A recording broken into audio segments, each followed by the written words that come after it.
Hi, what kind of armies should the countries of the Sahel have? This might seem very far afield given that most of the videos I've made have been about Western militaries, and there it's a question of talking about, defense spending as a proportion of GDP, or supporting NATO coalition operations, or F-35s, or MLRS, or that kind of thing.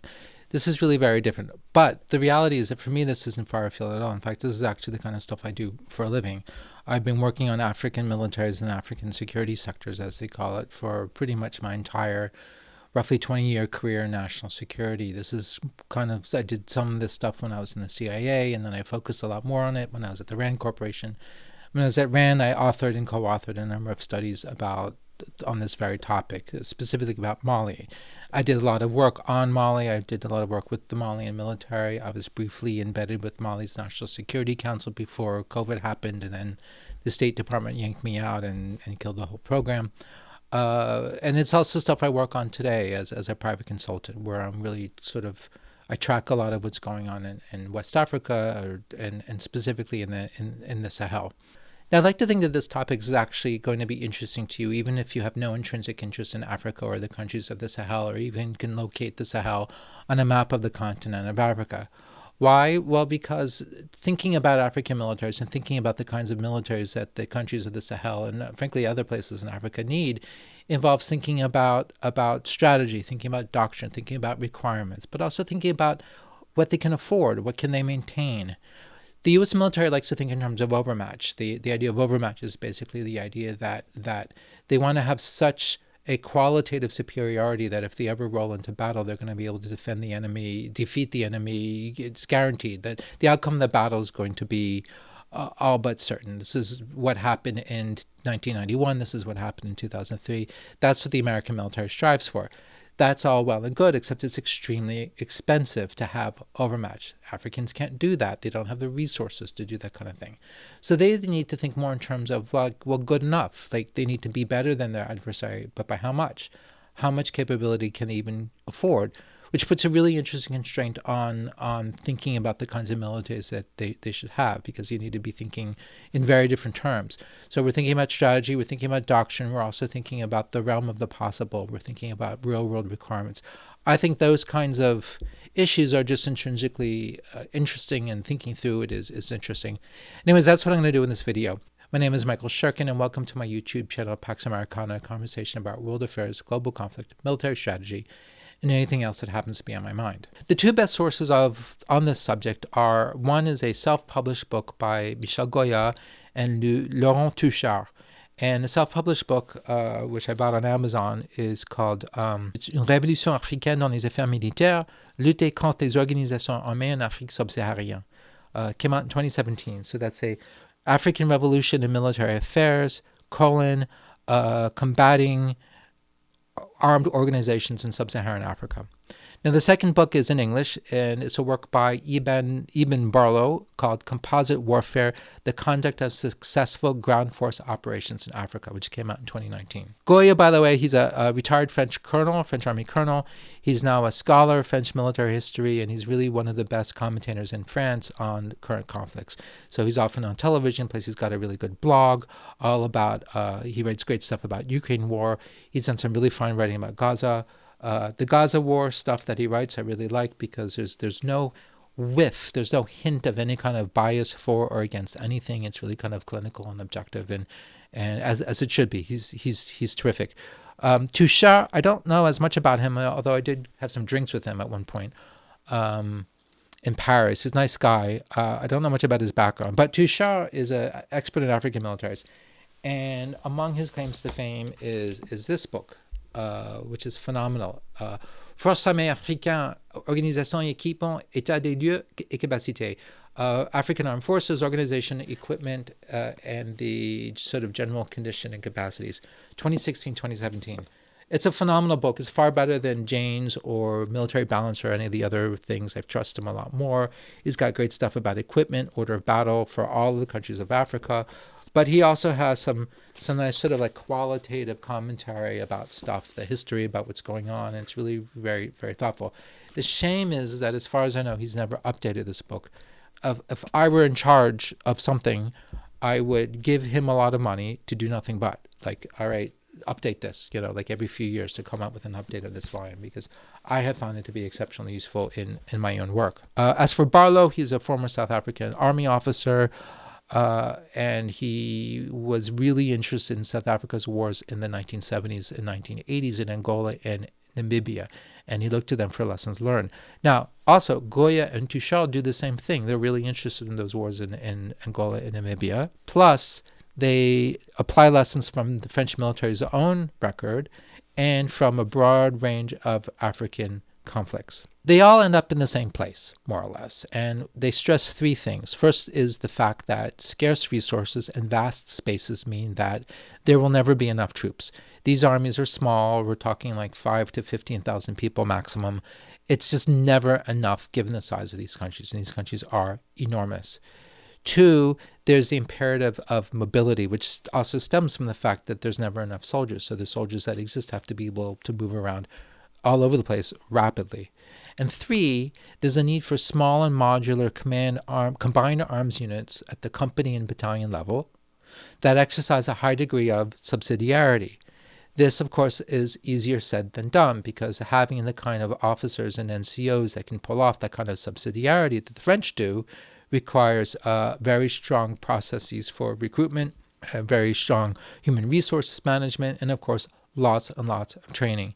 Often in these militaries, all of these things are really lacking. Goya and Tuchel are also very conscious of the need for Sahelian armies to be able to afford their militaries. And this applies, of course, to really all poor countries, and certainly most African countries. But so it's not just the Sahel. But they have to be able to afford these armies, which brings you to the question of how good must these armies be? Right? Or more precisely, how much better do they need to be than their adversaries, given that better necessarily means more expensive? So what Goya and Tuchel do is they borrow a methodology from an American, Stephen Biddle, that rated ground forces on a scale of 1 to 10. And he scored them according to a formula that placed significantly more weight on the subjective quality of the troops, recruitment, training, quality of command, that kind of thing, than on material considerations, which I really like. I think that people who put far too much emphasis on the equipment, I think are really most often just missing the whole point. Now, what they argue is that African armies need to be good enough to be able to win most of the time, which means being 2 levels on their scale higher than their opponents. 3 levels would be better, for that would mean being virtually guaranteed victory in battle. That's the kind of thing that the Americans like to try to aim for. However, the cost of building and maintaining that kind of a qualitative superiority, that kind of an edge, would mean that there would be too few of such forces to be of any real use. So it's just not realistic. So you need to aim for better, but they can't be great. Now, one consequence, for example, is that it would be hard for them to marshal overwhelming firepower on demand, as French forces did in the recent wars in Mali, at fantastic expense, I might add. If you're a French unit and you're operating in Mali and you run into trouble, you could get some fire support for some howitzers, plus there are going to be like Mirages or Rafale circling overhead. They can come in and drop some smart bombs, and then your problem is solved. That's not really an opportunity. That's something that's very hard for African countries to do. So what they do is they reckon that really only a few armored vehicles with perhaps even just 50 caliber machine guns might actually do the trick, assuming that these vehicles are well suited for the climate and for the terrain. They say, for instance, that an MRAP, the 50 caliber machine gun, would have made a critical difference in 2017 when U.S. Special Forces got ambushed in Niger. That's really all you need. By the way, just an aside about this issue about suitable for the climate. It's really hot in the Sahel. I mean, it's like very often between 40 and 50 degrees Celsius, or like 100, 110, 120 degrees Fahrenheit. It's deadly, right? So if you're rolling around in a vehicle that has no air conditioning, you could die. And in fact, I have read that the Malian army, when they would roll around on their BMPs, often what they would do is they would open up all the hatches, all the doors, just to get some kind of airflow going through these vehicles. But of course, this also means that the armor doesn't do that much good if everything that can be opened is opened. Also, sort of an aside to the side, When the French were operating VBCI in Mali, the VBCI are these new state-of-the-art infantry fighting vehicles. The VBCI are air-conditioned. And what the French would do is they would allow soldiers to rotate through the VBCI and hang out in them just to cool down, just sort of on a rotation basis, just sort of for their own health. This is very important. Barlow calls for two basic types of mobile units: a mobile strike force equipped with MRAPs and heavy machine guns, and an airborne or air mobile rapid reaction force. And the former, at least, the mobile strike force would have some kind of organic indirect fire capabilities, meaning mortars, small mortars. We're not talking large mortars. Ideally, also, African troops should be able to call upon close air support. Okay, you don't have Rafale and Mirage, but you don't necessarily need that. So in this regard, Goya explicitly references French tactics in France's war in Chad from 1969 to 1972. And you're like, say what? No, France fought a war in Chad. Yes, it's called Operation Bison, and I believe that France fielded a few thousand highly mobile light infantry. That the French gambled that because these troops were just so good. We're talking Foreign Legion. We're talking Troupes de Marine, right? The French Marines. These are professional soldiers. They're highly trained. They're highly capable. But French gambled that these guys are good enough that they could hold on long enough for propeller-driven attack aircraft, in this case A-1 Sky Raiders, to arrive, drop some bombs, and end the battle. So Goya and Touchard go further to conclude that aviation is absolutely essential, not just for fires, but also for reconnaissance and to be able to move forces around quickly. Today's Super Tucano turboprop attack aircraft and attack helicopters, and alongside transport airplanes and helicopters, these things are really, all of them are up to the task. A difficult but no less critical capability is logistical support, which tends to be neglected, by the way, by international security systems providers. Logistics is a challenge for any army, especially an under-resourced one, and it's especially problematic when you're talking about expeditionary logistics of the kind required by the sorts of Sahelian forces that we're imagining. The goal of logistics, to paraphrase a recent French Army study of desert and semi-desert warfare that I found, is to maximize the autonomy of maneuver units. So you don't want them to be fixed by logistical chains. You want them to get around. So you want your logistics to be able to support them as they sort of move around and do their thing. If given low capacity, it tends to mean that you can't provide any more than just enough. In fact, the French Army, as they demonstrated during Operation Serval in 2013 in Mali, they demonstrated that they're really the masters of Toyota-style just-in-time lean operations, of just barely getting enough stuff to the troops at the right place in the right time, but really no more, and with, frankly, very little margin for error. The French could pull this off because of their doctrine, because of the way they've integrated their sustainment support elements at every level, and through very rigorous planning. But developing that kind of capability is really hard. It takes a lot of work. It does take money, and it's not clear that that's achievable by a lot of armies. If it cannot be achieved, then it might be necessary to rethink the entire project and to try to redesign the force compatible with realistic logistical capabilities, right? So don't design a force only to discover that it's not sustainable in the field because you don't have the logistical capabilities. I'll just give you an example of how this might work. Towards the end of Operation Barkhane, so we're talking 2020, 2021, the French army, with their European Union thing that they called Takuba, experimented with something called the URLI, as they called it, the Unité Rapide et Légère d'Intervention, or something like that. Light and Rapid Intervention Units, usually translated. And the idea was that the French recognized that the Malian army, yeah, they had Hilux trucks and all that kind of good stuff, but the stuff often was just broken down and would sit around in their bases. And because it's broken down, they wouldn't leave the bases, so the army didn't patrol. They didn't go out and do the things that they needed to be doing. They had no mobility, and they were broken down because ultimately the Malian army wasn't able to sustain these things in terms of providing the Hilux and whatever with the kinds of equipment that they need and that kind of thing. They couldn't do that. So what the French did was they figured that what they should do is try to design a force that was sustainable logistically speaking. So they built these URLI around motorcycles. They bought for these guys Chinese motorcycles. They deliberately do that. Chinese motorcycles of the kind that are found in that part of the world, the kind that can be bought at the markets, local markets in that part of the world. And perhaps more importantly, you can buy parts for these Chinese motorcycles at local markets. And you could even find people in the local communities who can fix these motorcycles. So this is the French thinking about, all right, this is a way to fix the mobility problem. Motorcycles are not as ideal as a Hilux truck or a VAB or some kind of armored vehicle, but it's better than nothing. They can restore their mobility. And then what the French did was they worked with these guys, these units that they created in the Malian army, to try to figure out how to make the best use of their motorcycles. So they came up with doctrine and tactics and that kind of thing, and they trained these guys. And from what I was told by the French army, that it was actually fairly successful. What happened to this after the French got kicked out, I don't really know, but it was the start of something really with a lot of potential. Are there African models for this kind of thing, for the kind of things that we're talking about, these sort of highly mobile, autonomous combined arms groups that could zip around and do what they need to do and had just enough firepower to prevail more often than not? The first example that all of them draw on are what the South Africans were doing in Angola and Namibia. And that, of course, I think was Barlow's inspiration.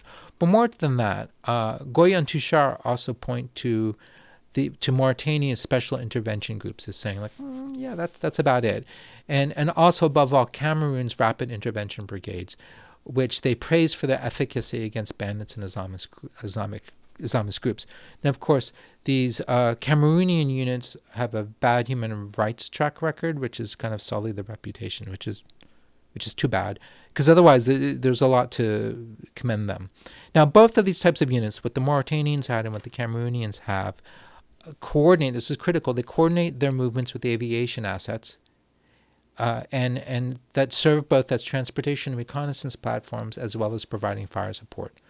Touchard, writing about the Cameroonian Rapid Intervention Brigade, he said that he attributed to them a quote-unquote a tactical and operative flexibility that he said reminds one of Rhodesian, South African, and Israeli operations in the 1970s and 1980s, as well as France's Operation Serval in 2013.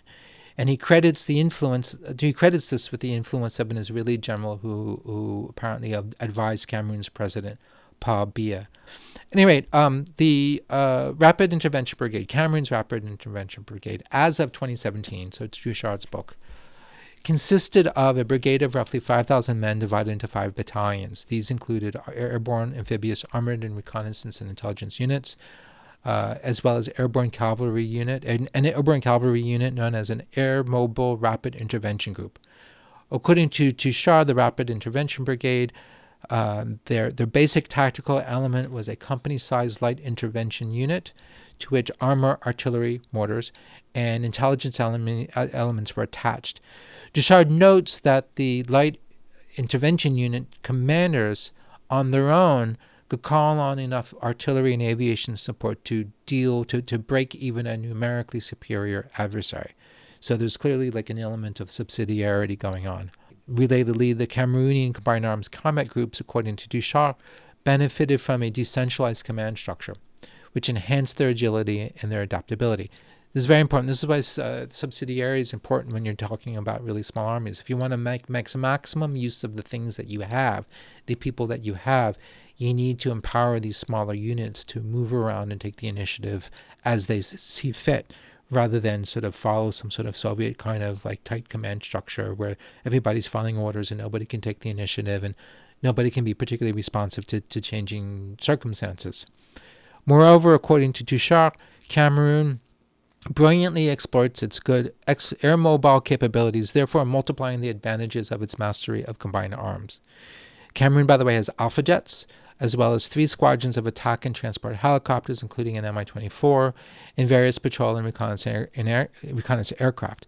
Cameroon also has an inventory of modern armored vehicles, including American Bastion MRAPs and Israeli GAIA Thunders, both of which Touchard approves of as being representative of an appropriate mix of mobility, protection, and firepower.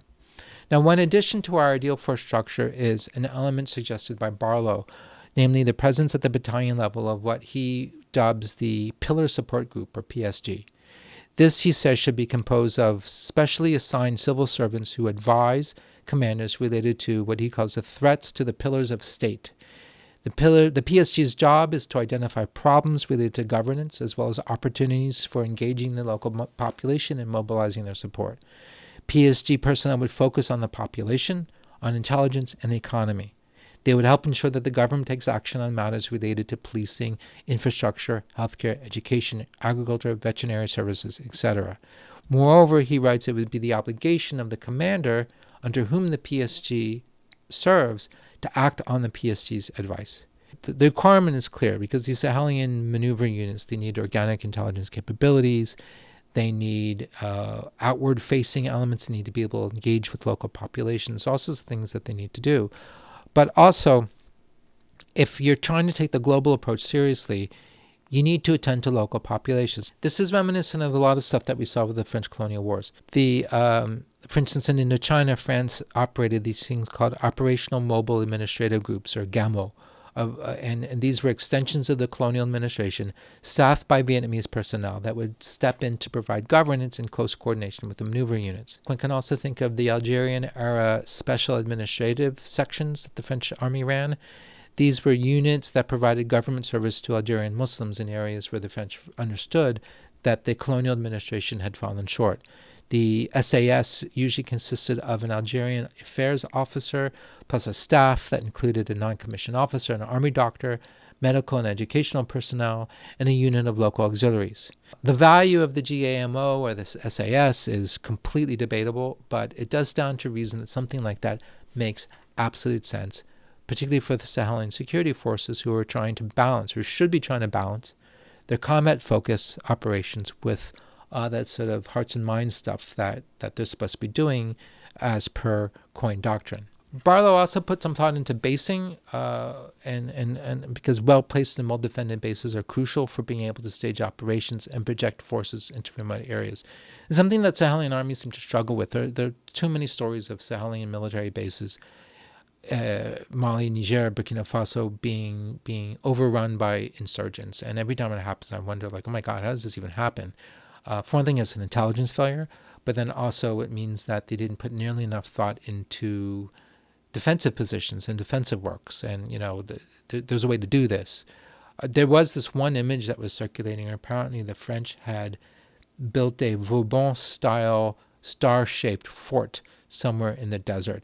And I'd love to know what inspired them to do that and whether or not that kind of thing works, because maybe it does.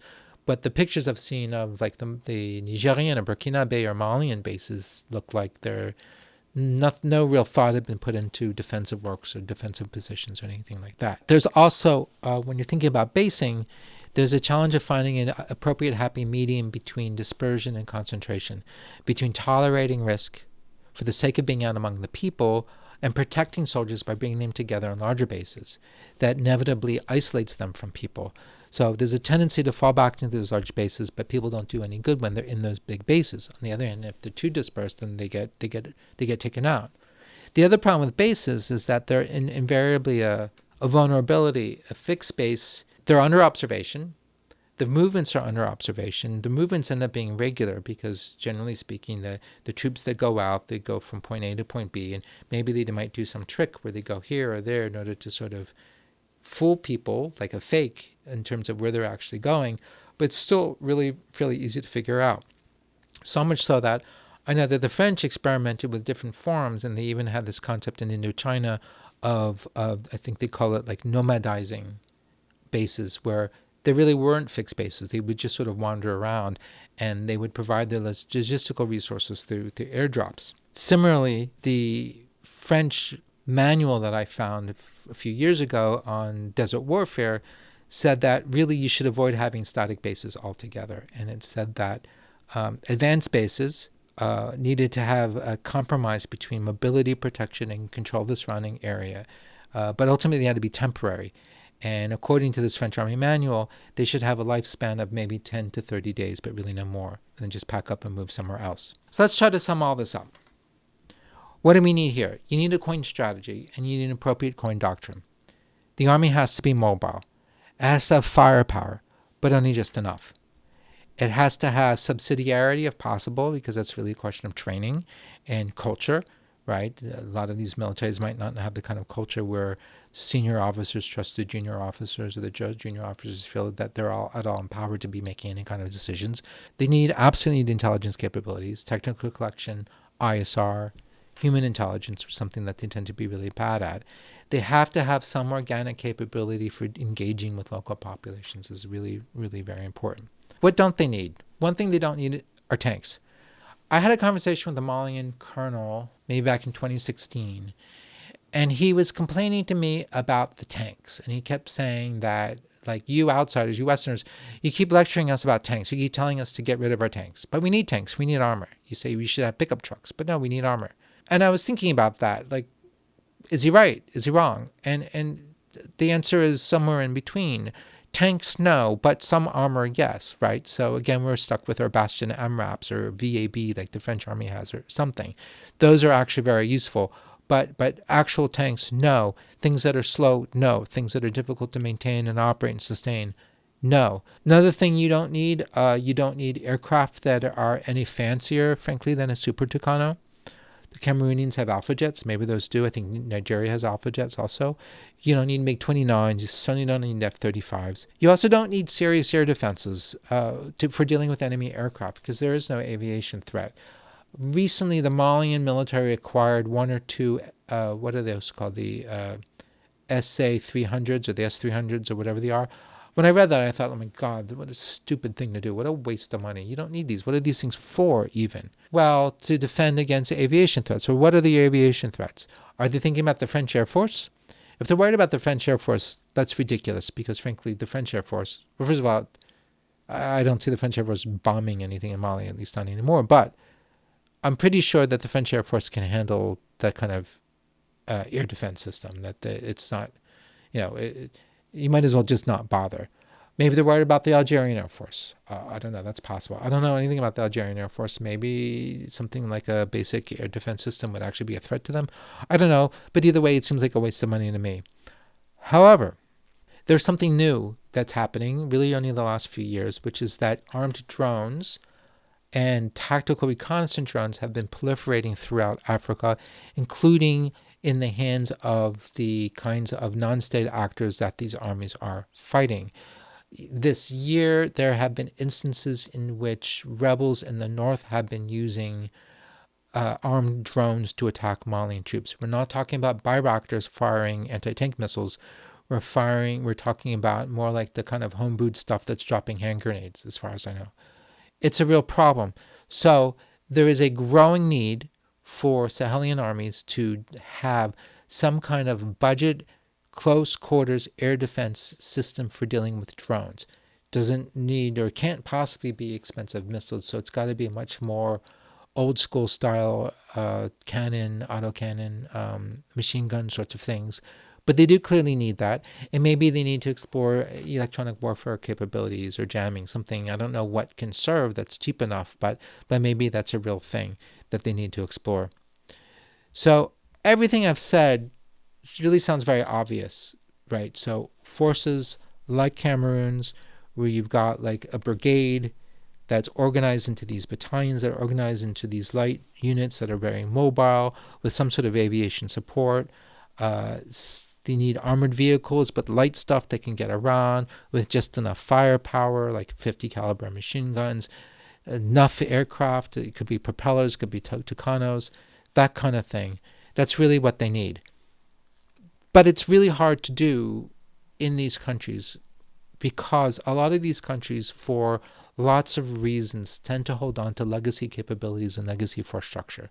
So Cameroon's case, for instance, I don't remember what the numbers are, but Tuchar has it, where the Rapid Reaction Brigade is really only a small part of the overall Cameroon military. There are other units that don't necessarily serve any purpose. There are other capabilities. There are the things that are lying around.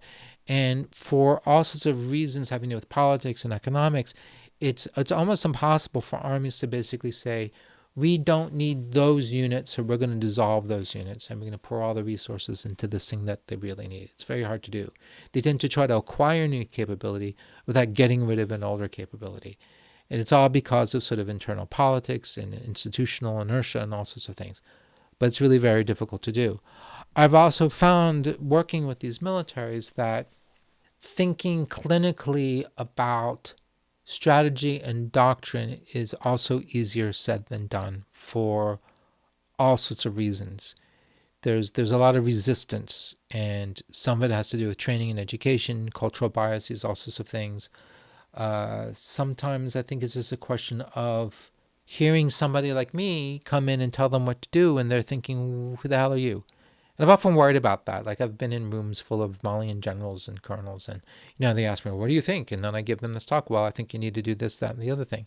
They were always very nice and very polite, and we'd always have a nice conversation. But I've always imagined during these conversations that what they're thinking, but never say, but what they're thinking is like, who the hell are you to be telling us what to do? And it's a really very valid question. And if they had asked me that question, I'm not sure how I would have answered to them. As it happens, they never said such a thing. And it might be because they never thought such a thing. But I tend to think that, no, they were just too polite, because they're polite people, actually. So there you go. Anyways, I hope you found this video interesting, and I hope you learned something. And I look forward to seeing you in my next video. Please check out in the description. I put some links to some different things, including links to the books by Goya and Touchard and by Barlow, as well as some of my RAND work and the study that I wrote for the African Center for Strategic Studies, which is part of the National Defense University. There's plenty more in the pipeline, so stay tuned. Thank you. Bye-bye.